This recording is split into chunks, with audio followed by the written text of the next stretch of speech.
My, keď sme s tým začínali, tak sme boli takí priekopníci. No a to sme dostávali jednu facku za druhou. Povedať nejaký vtip pre pána Jana. No o tej Káne Galilejskej ani nehovorím. Keď ma stretol arcibiskup Sokol, to som vtedy ešte robil predajný spolku svätého Vojtecha.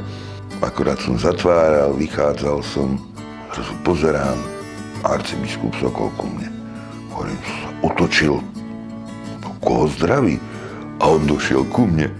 Hovoria mi, že vy ste ten Stanley. Veľmi rád sa s vami spoznávam. Som skoro odpadol, hovorím, tak áno, otec arcibiskup, to... Ja som naozaj ten Stanley.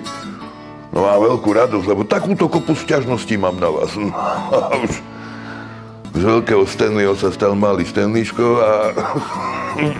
a to iba vďaka jednej skladbe, Kána Galilejská. Ak sme to písmo o Káne Galilejskej neprečítali každý aspoň 70 krát, tak ani raz. A ja naozaj si nemyslím, že by tam bolo niečo vadné. A to nebolo také, že dobre, daj rím, vymyslíme niečo. Nie, všetko opravovať, no mňa to už nebavilo, lebo tak ja keď chytím gitaru, tak zahrám. Ale môj brácho, to s každým slovom sa pohral ešte 14 krát